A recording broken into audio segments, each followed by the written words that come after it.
جس سر کو غرور آج ہے یا تاجوری کا،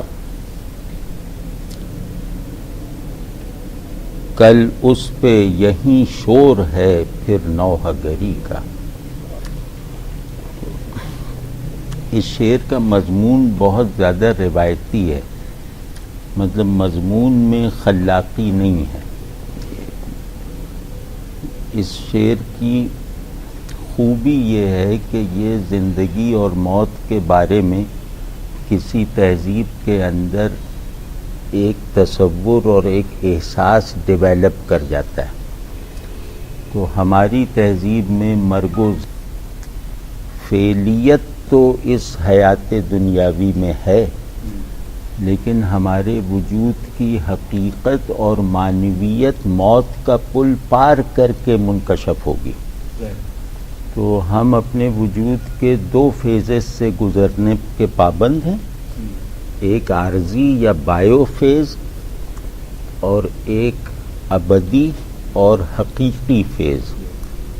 تو وہ کہہ رہے ہیں کہ بعض مرتبہ زندگی اپنے بایو لیول پر اپنی ریئلٹی اور اپنی حقیقی معنویت سے متصادم ہو جاتی ہے۔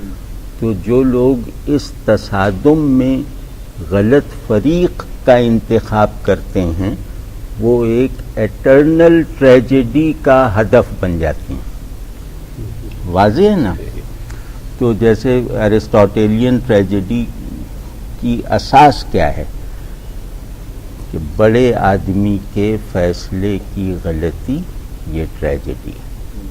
چھوٹے آدمی کا کوئی نہ فیصلہ ہوتا ہے، نہ اس کا کوئی صحیح فیصلہ ہے، نہ غلط فیصلہ ہے، ٹھیک ہے نا؟ چھوٹے آدمی کی تو امپلسو شخصیت ہوتی ہے نا، تو اس کا فائدہ بھی عارضی، اس کا نقصان بھی عارضی۔ بڑے آدمی کا فائدہ بھی مستقل ہوگا، نقصان بھی مستقل ہوگا۔ تو یہ کہہ رہے ہیں کہ جو زندگی میں یہاں اپنی بڑائی کو ضائع کر دیتا ہے وہ مرنے کے بعد کی کمترینی کا شکار بن جاتا ہے۔ یہ ٹریجڈی ہے، یعنی زندگی ہیرو کے وہم میں گزار دی، حقیقت سے متصادم ہو کے گزار دی، اور اس کے بعد جو ہے وہ زیرو ہو گئے۔ تو اب یہ کہہ رہے ہیں کہ تاجوری اس زندگی میں بڑا بننے کا خبت، اس زندگی میں حکومت کرنے کا واہمہ جس سر میں سوار ہو گیا، جس سر پر غالب آ گیا، وہ سر ایک تقدیری المیے کے چنگل میں چلا گیا ہے۔ ٹھیک ہے نا؟ یعنی وجود نے اپنا تمام گرینجر، اپنی تمام عظمتیں، اپنی تمام معنویتیں موت کے تجربے سے گزرنے والوں کے لیے مخصوص کر رکھی ہیں۔ تو جس نے زندگی کو موت کے انتظار میں نہیں گزارا، موت پھر اس کا لہو چوس لیتی ہے، موت اس کو گھٹا دیتی ہے، موت اس کو نابود کر دیتی ہے۔ تو اب یہ کہہ رہے ہیں کہ غرور کسے کہتے ہیں؟ یہاں غرور کا لفظ بہت ہی مشاقی سے استعمال کیا ہے۔ غرور کا ایک ترجمہ تو تکبر ہے، جو بادشاہت کا خاصہ ہے، یعنی کہ دنیا میں بادشاہت احساس تکبر کے بغیر کی ہی نہیں جا سکتی۔ یہ دنیا ایسی جگہ ہے جہاں بڑا بننے کے لیے تکبر کی کمک لینی لازم ہے۔ یہاں بڑائی کی کوئی قسم ایسی نہیں ہے جو تکبر کی تھام پہ نہ کھڑی ہو، کیونکہ یہ دنیا بڑائی کی جگہ ہی نہیں ہے۔ تو غرور کے دوسرے معنی ہیں دھوکہ۔ ہاں، جیسے قرآن میں آیا نا کہ دنیا دار الغرور ہے، یعنی دھوکے کی جگہ ہے۔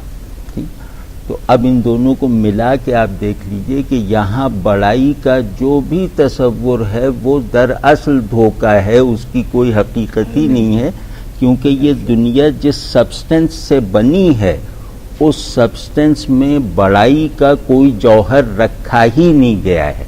بڑائی کا سارا ایسنس مرنے کے بعد حاصل ہوگا۔ واضح ہے نا؟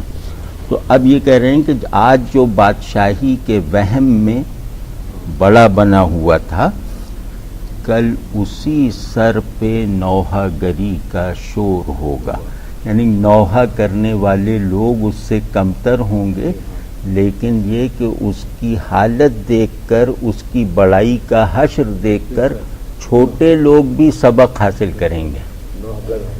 مطلب اس کی بڑائی اتنا بڑا دھوکہ تھی کہ چھوٹے آدمی کی بھی آنکھ کھل جائے گی کہ بڑائی کے یہ نقصانات ہوتے ہیں، ٹھیک ہے نا۔ اب دوسرا یہ کہ یہاں خوبصورتیاں آپ دیکھیں، شاعری میں اگر مضمون بڑا نہ ہو نا تو اس سے زیادہ فرق نہیں پڑتا۔ اس میں دیکھنا چاہیے کہ شاعر نے اپنے اصلی ٹولز یعنی الفاظ کو کس در و بست اور کس نشست و برخاست اور کس نظام ربط کے ساتھ باندھا ہے۔ تو لفظوں کی دو خاصیتیں ہوتی ہیں، ایک خاصیت ہوتی معنی پیدا کرنے کی، بڑا شاعر اسے بھی ایگزاسٹ کرواتا ہے۔ دوسری لفظوں کی خاصیت ہوتی ہے خوبصورتی کے بلڈنگ بلاکس بننے کی، ہر لفظ ایک خوبصورتی کے بلڈنگ بلاک کا کردار ادا کرتا ہے۔ تو دوسرا جو وصف ہے نا شاعری میں لفظ کا، یہ لازم ہے، اگر یہ شاعر نہیں کرے گا تو وہ شاعری ہی نہیں ہے۔ جو لفظوں کی خوبصورتی پیدا کرنے کی صلاحیت کو استعمال نہیں کرے گا وہ شاعری ہی نہیں ہے، چاہے جتنا بھی بڑا فلسفہ لکھ دے۔ تو اب اس میں دیکھیے لفظی خوبصورتی کیا ہے۔ سر اور غرور میں غرور کے دونوں معنی کے ساتھ سر کی نسبت ظاہر ہے۔ سر وہ ہے جس میں دھوکہ سما گیا، ٹھیک ہے نا، اور سر ہی تکبر کی جگہ ہے، ٹھیک ہے نا، یہ ایک خوبصورتی ہے نسبت کی۔ اور دوسری کہ سر اور تاجوری کی نسبت ظاہر ہے، ٹھیک ہے۔ دوسرے یہ کہ آج اور کل کو جس طرح انہوں نے استعمال کیا ہے نا، اس میں آج اور کل کا امتیاز مٹا دیا ہے۔ اب ذرا سا آپ غور کریں کہ انہوں نے میرے اندر کی نسبتیں بھی دریافت کر کے دکھا دیں، اور میرے باہر کا جو سب سے بڑا پرنسپل آف ایگزسٹنس ہے یعنی ٹائم، اس کی ڈویژن کو بھی ختم کر کے دکھا دیا۔ وہ کیا ہے؟ ٹائم کی سب سے معروف ڈویژن کیا ہے؟ آج اور کل۔ انہوں نے ایک ایکٹ آف ٹریجڈی میں ٹائم کے اس ڈویژن کو ختم کر کے دکھا دیا۔ کل اور آج دونوں ہم معنی ہیں اور سیم لوکیل میں ہیں، سیم انسٹنٹ وہ ہے۔ واضح ہے نا؟ وہ کیوں کہہ رہا ہوں کہ کل اور آج کا فرق مٹا دیا؟ جیسے غالب نے کہا نا، فرداؤ دی کا تفرقہ یک بار اٹھ گیا۔ کل کیا گئے، کیا کل ہاں قیامت، ہاں تو فرداؤ دی آج اور کل کا تفریقہ مٹ گیا۔ انہوں نے یہاں پہ اس کو مٹتے ہوئے دکھا دیا ہے۔ وہ کیسے دکھایا ہے آج اور کل کا فرق مٹانا؟ وہ ہے کہ ٹینس سے صیغہ حال میں آج کو بھی باندھا ہے اور کل کو بھی باندھا ہے۔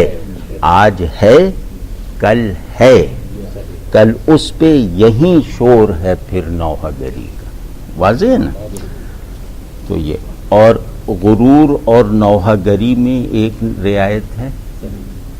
غرور جو ہے وہ ایک کامک فینسی ہے، نوحہ گری ایک ٹریجک حقیقت ہے، ٹھیک ہے، دونوں میں آ گیا نا۔ اور تاجوری اور نوحہ گری میں بھی ایک تضاد کا سا تعلق ہے کہ تاجوری منتہائے نشاط ہے، نوحہ گری غلبہ علم ہے، ٹھیک ہے۔ غرور کا سر نیچا، شرمندہ تیرے رخ سے ہے رخسار پری کا، چلتا نہیں کچھ آگے تیرے کب کے دری کا۔ اب خوبصورت ہے، بس اس کی خوبصورتی کو محسوس کر لیں۔ اور اس خوبصورتی میں ایک اچھا خوبصورتی کے معنی جو ہے نا وہ ذہنی نہیں ہوتے، مطلب یہ میر سے زیادہ کوئی نہیں جانتا اردو شاعروں میں کہ حسن کے معنی ذہنی نہیں ہوتے، یعنی حسن اپنے ایفیکٹ میں تصور پیدا کر کے ختم نہیں ہو جاتا۔ حسن کے معنی اس کی پریزنس میں شدت پیدا کر کے ہوتے ہیں، ٹھیک ہے نا. بیوٹی جو ہے نا وہ ایک پریزنس ہے، جتنی اس پریزنس میں شدت پیدا ہوگی اتنی ہی اس کی ایک ماورائے ذہن معنویت ایکسپیرینس ہوگی. ٹھیک ہے. اب اس میں آپ ذہن سے سمجھنے کی کوشش نہ کریں اس کو، اس میں اس کی پریزنس کی شدت کو دیکھیں، اور دوسرا اس کا یہ تھیم دیکھ لیں کہ تیرا جو حسن ہے وہ حسن کے تمام آئیکن سے زیادہ مکمل ہے. ٹھیک ہے. یعنی کہ اے محبوب تو اتنا حسین ہے کہ آفاق میں جمیل اور حسین ہونے کی جو انتہائی صلاحیت بھی پائی جاتی ہے وہ تیرے آگے معطل ہو کر رہ جاتی ہے. اب آپ سمجھے نا، یہ کہہ رہے ہیں میر. تو باقی یہ سب عام ہے، مطلب عام بات ہے. اگر آپ دیکھیں یہ چلتا کی جو انہوں نے رعایت استعمال کی نا کب کے ذریعے. ہاں یہ اب آپ نے دیکھا نا کہ محاورے کا استعمال بہت مشکل ہوتا ہے. محاورہ کلام کی سطح کو عامیانہ کر دیتا ہے. محاورہ ہاں کب کے دری وہ جو چکور ہوتا ہے نا جو چاند پہ عاشق ہے روایتی طور پہ، اس کو اس کی چال. ہاں یعنی وہ چکور جو چاند پہ عاشق ہے اس کو کہ مطلب یہ کہ تو چاند سے بھی زیادہ حسین ہے اور تو پری سے بھی زیادہ خوبصورت ہے. تو اب آپ دیکھیں پری اور کب کے دری میں کیا بات پیدا کی تو مجھے ابھی سمجھ میں آئی. پری کہتے ہیں حسن کامل کے تصور کو جس کا مصداق نہ پایا جائے. پری تو ایک وہ ہے نا، مطلب کوئی وجود تھوڑی ہے پری. پری ہمارے تصور حسن کی تسکین کرتا ہے جو کسی آبجیکٹ میں پایا نہیں جاتا. ٹھیک ہے نا. تو اور کب کے دری ایک کردار ہے کہ چاند اس کا محبوب ہے اور کب یعنی چکور اس کا عاشق ہے. تو اب یہ بات کیا کہہ رہے ہیں؟ یہ کہہ رہے ہیں کہ اس کائنات کا موجود حسن بھی تجھ سے کم ہے، اس کائنات میں موجود حسن بھی کم ہے، اور اس کائنات میں جو فرض کیا گیا جمال ہے وہ بھی تجھ سے کم ہے. یعنی اس کائنات کی ایکچول بیوٹی بھی تجھ سے کم ہے، اس کائنات کی آئیڈیالائزڈ بیوٹی بھی تجھ سے کم ہے. اب یہ بڑا مضمون نہیں ہو گیا کہ آفاق کی منزل سے گیا کون سلامت، اسباب لٹا راہ میں یہاں ہر سفری کا.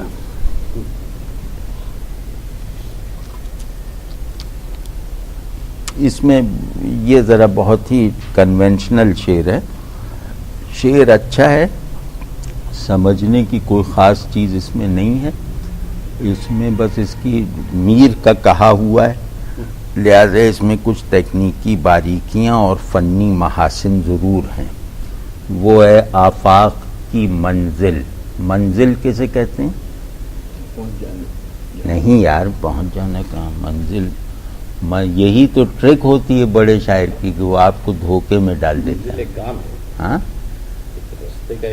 ہاں، منزل کہتے ہیں پڑاؤ کو. منزل فارسی میں کہتے ہیں گھر کو. تو پڑاؤ، کیونکہ ہمارا ہر گھر ہمارے اجتماعی لاشعور میں عارضی ہے. ٹھیک ہے. جو گھر ہمارا ہے وہ عارضی ہے، جو گھر اس کا ہے اس میں ہمیں جا کے مکین ہونا ہے وہ مستقل ہے. یہ ہمارا تہذیبی شعور ہے. تو اب کہتے ہیں کہ آفاق کی منزل سے گیا کون سلامت. کائنات کے پڑاؤ سے، کائنات کا پڑاؤ ایک اتنا خطرناک پڑاؤ ہے کہ یہ اپنے سے آگے نہیں جانے دیتا. اس سے آگے جانے والے لوٹ جاتے ہیں.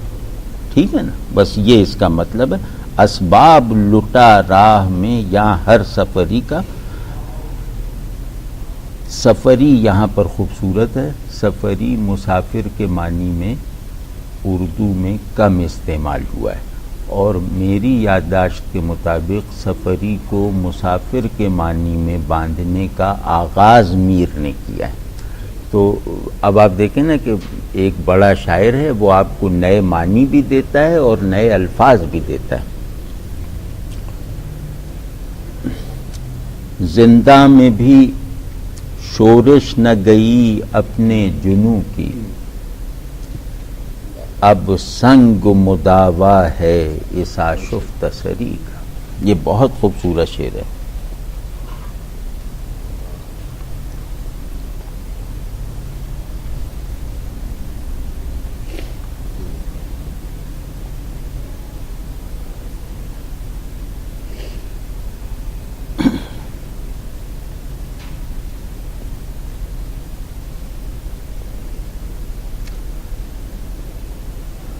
کہ میری دیوانگی نے مجھے قید کروا دیا.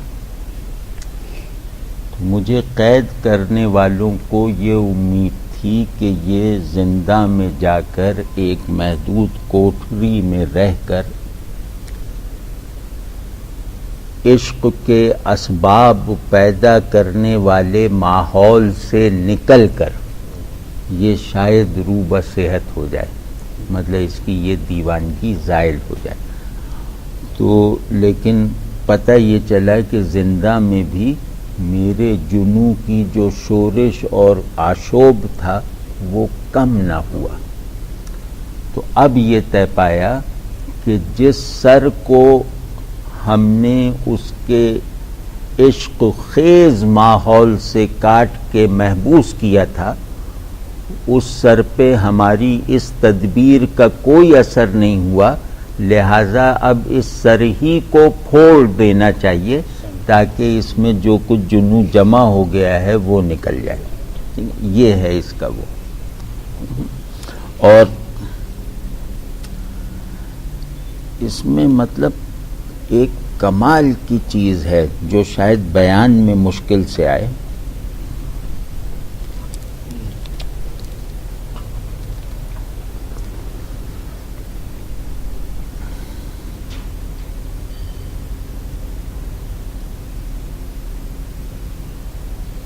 کیا کہنا، اب سنگ مداوا ہے اس آشفتہ سری سمجھتے ہیں نا؟ آشفتہ سری نہیں، لفظ کو کھولیں پہلے. آشفتگی کہتے ہیں بکھراؤ کو، انتشار، کہ سر میں بکھراؤ پیدا ہو جائے. اس کا کیا مطلب ہے؟ اس کا مطلب ہے جنوں. دیوانگی کہتے ہیں ذہن اپنے اندر موجود تصورات کو ایک دوسرے سے ربط نہ دے سکے تو یہ آدمی پاگل ہے. ٹھیک ہے، تو مجنوں یا دیوانہ یا عاشق دیوانہ کون ہوتا ہے؟ کہ جو اپنے ذہن میں موجود شبیہوں کو ایک دوسرے سے ایسا ربط نہ دے پائے کہ وہ اپنے محبوب کی تصویر بنا سکے اپنے ذہن میں. واضح ہے نا؟ یہ ہے عشق کی دیوانگی. تو اب یہ کہہ رہے ہیں کہ ہم نے اس کو اس کے ذہن کو اس کی دنیا سے کاٹا، اس میں بھی یہ نہیں ٹھیک ہوا. اب اس ذہن کو گویا اس کے سر سے باہر نکال کے پھینک دو تو شاید اس کا علاج ہو جائے. یہ ہے اس کا مطلب. لیکن آشفتہ سری اس شعر کی جان ہے، اور موجودہ جو نفسیات نے ترقی کی ہے اس پر اگر نظر ہو تو ہمارے بڑوں کی بنائی ہوئی ترکیبوں کی قدر کھلتی ہے. میڈنس نام ہی آشفتہ سری کا ہے. میڈنس کسے کہتے ہیں؟ کہ ذہن اپنے خیالات اور تصورات کو مربوط نہ کر سکے، بس وہ پاگل ہے. ہر زخم جگر داور محشر سے ہمارا، انصاف طلب ہے تیری بیداد کری کا. اللہ اکبر. اس کو ذرا محسوس کریں. ہم نے جیسے پہلے کسی موقع پہ عرض کیا تھا کہ میر شاید اردو فارسی دونوں روایتوں کو ملا کر واحد شاعر ہیں جو محسوسات میں ایک میننگ فل ڈیپتھ پیدا کر دیتے ہیں. محسوسات سے ایسے معانی کو ایسے معنی کے وفور کو ظاہر کر دیتے ہیں جس معنی کو ایکسپیرینس کرتے وقت ہمیں ذہن کی مداخلت ناگوار گزرنے لگے. آپ سمجھیں نا کہ یہ اپنے احساسات کو اتنا باثروت اور اتنا گہرائی والا بنا دیتے ہیں کہ ان احساسات کو محسوس کر لینے کا عمل ذہنی معانی کو اپنے تصور میں لے آنے سے زیادہ میننگ فل ہو جاتا ہے، اور ان کے محسوسات میں ایک ایسی ریئلٹی سرایت کیے ہوئے ہے کہ اگر اس کو سمجھنے کے لیے ذہن داخل ہو تو ہمیں ناگوار ہونے لگتا ہے. یہ ہوتا ہے عظیم ترین شاعروں میں سے بھی چند ایک کا وصف. آپ سمجھیں نا اس کا کیا مطلب ہوا؟ اس کا مطلب یہ ہوا کہ میرا ایموشنل سیلف میرے ریشنل سیلف سے زیادہ قوی ہے بڑے معانی تک رسائی حاصل کرنے کے لیے. اور کبھی آپ غور کریں تو ریئلٹی کے ساتھ تعلق کا سب سے آخری درجہ ایموشنل ہوتا ہے، مینٹل یا ریشنل نہیں ہوتا. واضح ہے نہیں؟ تو یہ شعر اس کی ایک مثال ہے کہ اب آپ اس منظر کو دیکھیے کہ تو نے جو ہم پر ستم کیے تو اس ستم کی دادگری کرنے والا، اس ستم سے نجات دلوانے والا دنیا میں تو کوئی تھا ہی نہیں. اب آخرت میں ایک امید ہے کہ شاید اللہ وہ قوت رکھتا ہو کہ تیرے کیے ہوئے ظلم کا انصاف مجھے دیا جا سکے. ٹھیک ہے، ایک یہ اس میں شاید کو رکھیے، اور دوسرے یہ کہ یہ شعر شکایت والا نہیں ہے. یہ شعر بس اس میں جو کمال ہے نا، وہ کمال یہ ہے کہ تیرا لگایا ہوا ہر زخم جگر خالق سے انصاف طلب کر رہا ہے تیرے ظلم پر. ٹھیک ہے، لیکن یہ شعر کے معنی یا مراد یہ نہیں ہے. اس سے مراد یہ ہے کہ خالق کے آگے فخریہ کہہ رہا ہے کہ لوگ تیرے آگے شکایتیں کر رہے ہیں زمانے کی، بادشاہ کی، فلاں کی، ڈھما کی. مجھے دیکھ کہ میں تیرے آگے کیسی شکایت لے کر آیا ہوں، ایسی شکایت جس پہ فخر کیا جاتا ہے، قلق نہیں کیا جاتا. اب ایک مطلب وہ، اور دوسرا مطلب اگر آپ کے ذہن میں یہ روایت باقی رہے کہ قیامت کے دن تمام اعضاء گواہی دیں گے صاحب اعضاء کے خلاف یا حق میں، ٹھیک ہے، تو کہہ رہے ہیں کہ میں نے تو زندگی کو پرسنلائز کیا ہی نہیں، میری تو ساری زندگی تیرے عاشق کے طور پر گزری ہے، میرا تو کوئی عمل میرا نہیں رہا. تو میرے تمام زخم جگر یعنی میرے تمام اعضاء جو ہیں وہ گواہی دیں گے میرے عاشق ہونے کی، نہ کہ خدا کا بندہ ہونے کی. واضح ہے یہ بات. اور تیسرا اس کا مطلب یہ ہے کہ عشق جس ٹریجک سینس کا نام ہے، وہ ٹریجک سینس اے محبوب تو مطمئن رہ کہ وہ ٹریجک سینس اس دنیا ہی میں میرے اندر کار فرما نہیں ہے، قیامت میں بھی اس کو زوال نہیں آئے گا. اچھا، اس میں میرا یہ خیال ہے کہ جو اس کا ستم ہے اس کو محشر سے بھی انہوں نے اس کو رعایت شاید استعمال کی ہے کہ یہ صرف یہ محشر سے کم نہیں ہے. ہاں محشر سے داور، اور اس میں ایک شبہ بھی کہ پتہ نہیں داور محشر کے بس کا ہے بھی یا نہیں ہے، یہ بھی اس میں ہے کہ ہر زخم جگر داور محشر سے ہمارا انصاف طلب ہے. یعنی زخم جگر انصاف طلب کر رہا ہے، میں اس انصاف طلبی میں شریک نہیں ہوں. پر ابھی انصاف ملا نہیں ہے. ہاں طلب ہے. ٹھیک ہے نا. وہ ذرا دیکھ لیجئے کہ ان کے جانے کا وقت کہاں کب ہے. اچھا، تاکہ ایسا شعر نہ شروع کریں جو لمبا ہو.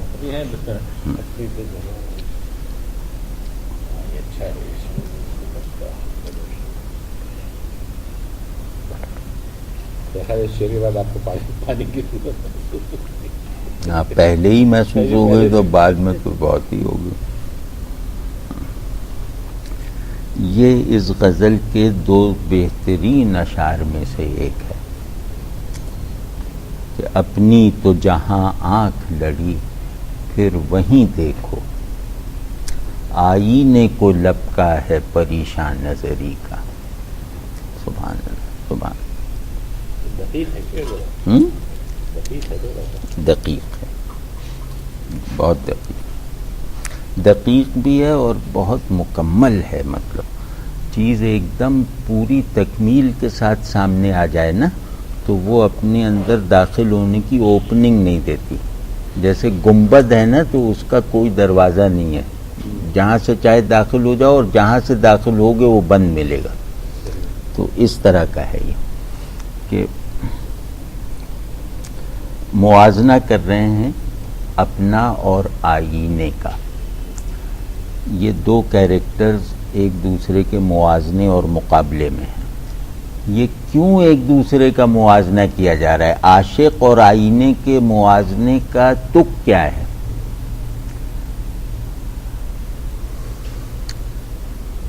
عاشق محبوب کو دیکھنے سے محروم ہے، آئینہ محبوب کو دیکھنے پر مامور ہے.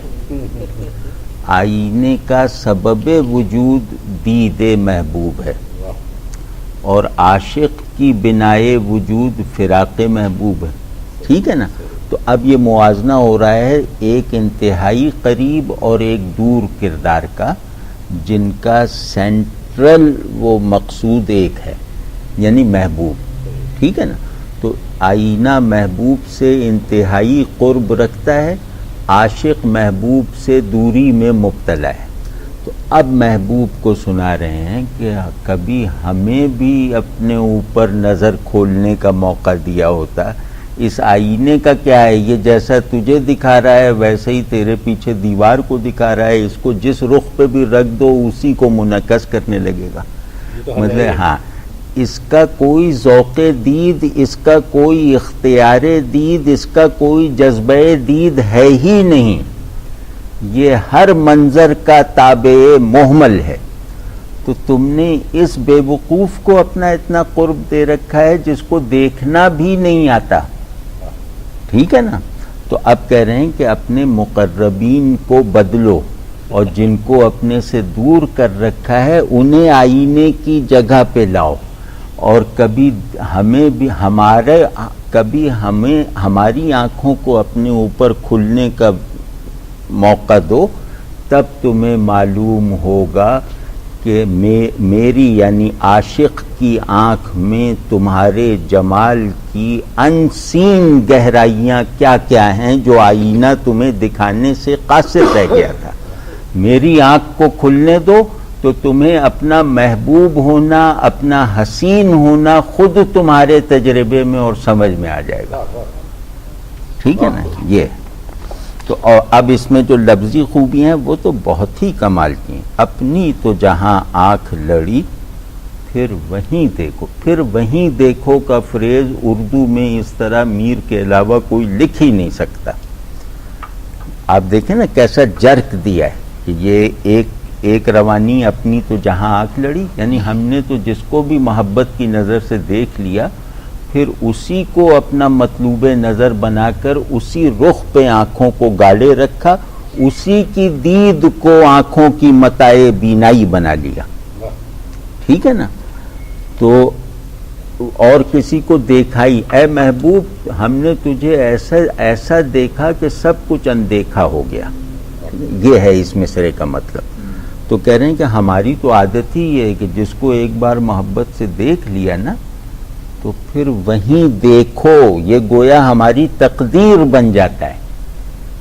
پھر وہیں دیکھو کہ فریز سے آپ سمجھے نا کہ یہ تقدیر چشم بتا رہے ہیں وہ. پھر وہیں دیکھو مطلب یہ ایک رولنگ ہے نا، پھر وہیں دیکھو یہ اب تقدیر ہے. آئینے کو لپکا ہے پریشان. لپکا کا لفظ ایک قیامت ہے یہاں پہ. آئینے کو لپکا، لپکا سمجھے؟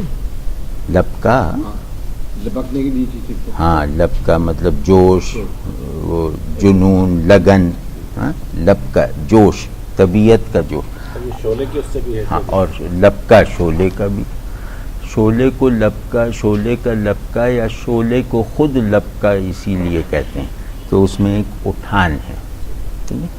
تو اب کہتے ہیں کہ آئینہ تو جو ہے وہ لپکا کہتے ہیں کسی گیون چیز پہ قانع نہ ہونا، اس کو کہتے ہیں لپکا. کہ مجھے تو ہر چیز کا لپکا ہے، لپک جھپک. ہاں کہ ہر چیز کی طرف لپکتا ہوں. تو آئینہ تو ایسی طبیعت اور فطرت لے کے خلق ہوا ہے کہ یہ جس کو دیکھتا ہے وہاں پر ٹکتا نہیں ہے بلکہ کسی اور چیز کی طرف بھی رخ کر لیتا ہے، یہ مطلب ہے. اور پریشان نظری کا جواب نہیں ہے آئینے کی نسبت سے. آپ پریشان نظری کا لطف لیجئے. پریشان نظری کسے کہتے ہیں؟ منتشر. ہاں جس کی نگاہیں منتشر ہوں. لیکن اور تھوڑا کھولیں. ہرجائی پن بھی ہے. ہرجائی پن بہت اچھا. آنکھوں کا ہرجائی پن، ٹھیک ہے نا، آنکھوں کا ہرجائی پن. اور تیسرا مطلب یہ ہے کہ اس کی آنکھیں ہی دیکھتی، آنکھیں دیکھنے کی مشین ہیں، دل اس دید سے منقطع ہے. اب یہ پریشان نظری مکمل ہوئی کہ یہ صرف نظر بازی کرتا رہتا ہے، اس کا دل اس کی آنکھوں کے پیچھے نہیں ہے. ہمارا تو دل ہماری آنکھوں کا سوار ہے. ہماری آنکھیں تو بگی کے دو گھوڑوں کی طرح ہیں جن کی لگام ہمارے دل کے ہاتھ میں ہے. یعنی ہماری بصیرت بھی ہماری بصارت کے ہاتھ میں ہے. ہاں ہماری بصارت بھی ہماری بصیرت. ہاں ٹھیک ہے نا. یہ کیا کہنے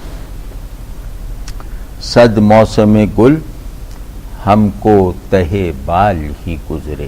یہ بہت پرابلم ورس ہے. صد موسم گل ہم کو تہے بال ہی گزرے، مقدور نہ دیکھا کبھو بے بالو پری کا. اس میں مشکل کیا ہے یار؟ اس مشکل ہی کا ادراک کر کے آپ بتائیے. آپ اس شعر میں اصل مشکل کیا ہے؟ تہے بال کا مسئلہ ہے. چلو وہ تو معمولی مشکل ہے.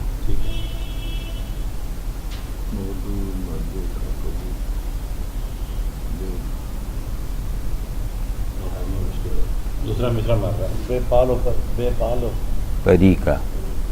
یہ مشکل ہے. مقدور نہ دیکھا کبھو بے بالو پری کا، یعنی ہم نے اپنی بے بالو پری کی طاقت کبھی نہیں دیکھی. اب بے بالو پری تو خود ناطاقتی کی انتہا ہے نا. تو یہ کہہ رہے ہیں کہ ہم نے اپنی کمزوری کا زور نہیں دیکھا، ہم نے اپنی موت کی زندگی نہیں دیکھی، ہم نے اپنی مجبوری کا اختیار نہیں دیکھا. مطلب یہ ایک عجیب پیراڈاکسیکل وہ پیٹرن بن گیا ہے. تو یہ اس میں مشکل ہے. تو اب میں ذرا اس کو کھولتا ہوں. صد موسم گل، صد موسم گل کا کیا مطلب؟ سینکڑوں بہاریں ہم کو پر سمیٹے ہوئے ہی گزری. تہے بال کہتے ہیں جو پر میں سمٹ کے بیٹھا ہوا پرندہ. تہے بال یعنی پروں سے منہ کو ڈھانپ لینا یا خود کو ڈھانپ لینا. تو یعنی کہ ہمیں تو بہاریں بھی المناکی میں گزری. ہم اس دنیا میں جتنی بہاریں بھی آئیں اس میں ہمارے دیکھنے کی تو کوئی چیز ہی نہیں تھی. اس دنیا کی ساری استعداد جمال ہماری طلب حسن کو اپنی طرف متوجہ نہیں کر سکی. اب آپ سمجھے نا یہ ٹھیک ہے نا. تو کہہ رہے ہیں کہ ہم تو ایسے ہی پڑے رہے یہاں پہ اور ہم نے کبھی اپنی بے بالو پری کی طاقت دیکھی ہی نہیں. یعنی ہماری بے بالو پری کا مقصود یہ تھا کہ تیرے حسن کی بلندی پہ پرواز کریں. تو اس بے بالو پری نے جس نے ہمیں حسن کے گھٹیا اور جعلی مظاہر سے بچایا تھا یہ تو کر دکھایا، لیکن اس بے بالو پری نے ہمیں تیرا حسن ابھی تک نہیں دکھایا. یار یہ آپ غور کیجئے کہ ہم نے تیرے لیے اس دنیا کی طرف سے آنکھیں بند کیے رکھی ساری عمر.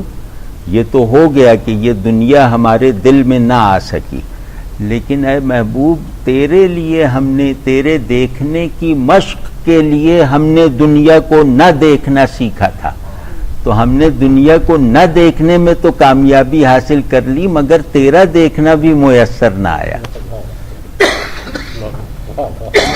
مجھے اجازت اب یہ ہے لفظ سنگ جس آہنگ سے مصرے میں استعمال ہوا ہے وہ خود اشارہ کرتا ہے کہ سر کو دھماکے کے ساتھ پتھر سے ٹکرانا ہے۔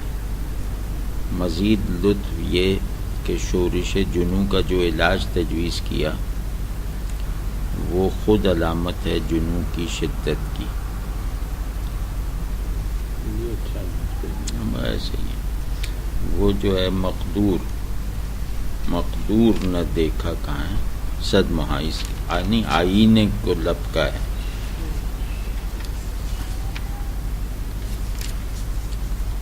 تل مقدور کے اس میں ہاں، لپکا کے استعمال پر مبنی اشعار دیکھ لیے، اور کیا ہے میر کا شاہ نصیر، انہوں نے کوئی شعر ہی نہیں اس میں شرعی نہیں کی، شعر کہا ہے۔ بے بالو پری سے مراد یہ نہیں کہ بالوں پر واقعی کسی نے نوچ دی ہیں، بلکہ ذہنی اور روحانی بے چارگی ہے۔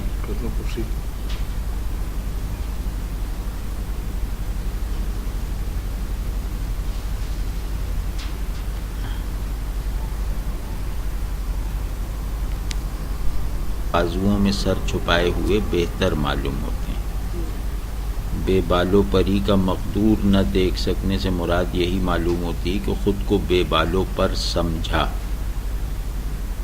اور اس بے بالو پری کا بھی عزم و قوت آزمانے کی ہمت نہ ہوئی۔ نہیں اس میں آپ نے جو فرمایا نا کہ اس کی استعداد تک بھی معلوم نہ کر سکے، وہ یہ ایسی سرسری۔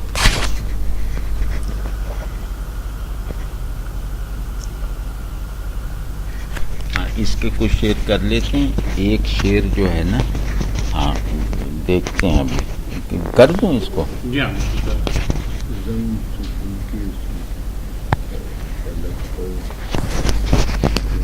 آپ کا غالب والا بڑا قیامت ہے۔ ارے پہلا لمبا ہے، پہلا جو ہے نا وہ بہت مزیدار ہے، پھر ابھی تو دو اور ہیں اس کے آگے ہیں۔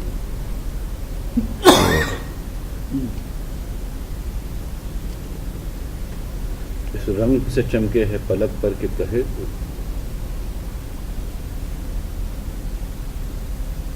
ہاں، اس رنگ سے چمکے ہے پلک پر کہ کہے تو، ٹکڑا ہے پڑا اشک عقیق جگری کا۔ واہ واہ،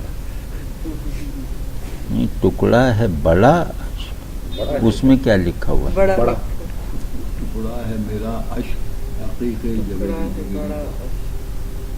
وہاں کیا ہے؟ ٹکڑا ہے میرا، بڑا لکھا یہاں ہے۔ بھی بڑا ہے، یہاں میرا لکھا ہے۔